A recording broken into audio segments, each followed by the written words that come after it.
आइए अब इस प्रश्न को देखते हैं।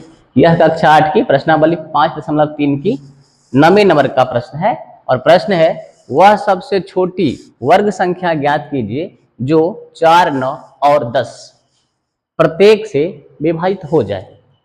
अर्थात ये हुआ कि हमें वह सबसे छोटी वर्ग संख्या ज्ञात करनी है जिसमें अगर 4, 9 और 10 इन तीनों में से किसी से भी भाग दें तो वो संख्या पूरा पूरा कट जाए। आइए इसका हल देखते हैं। 4, 9 और 10 से विभाजित होने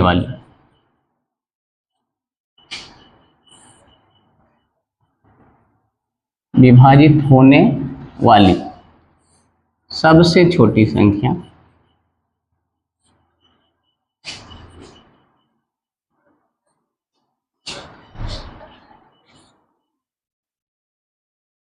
इनसे जो विभाजित होगी वो सबसे छोटी संख्या क्या होगी?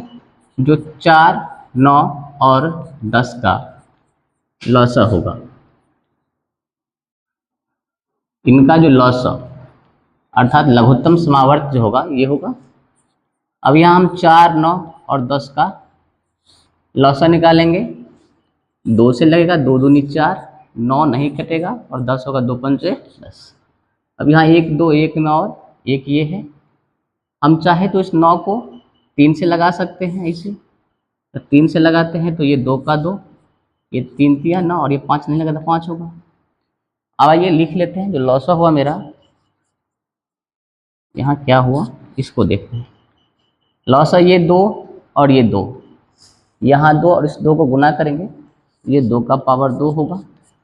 यहाँ से इस 3 और इस 3 को गुना करेंगे तो ये भी 3 का पावर 2 होगा और ये 1 5 यहाँ बच जाएगा।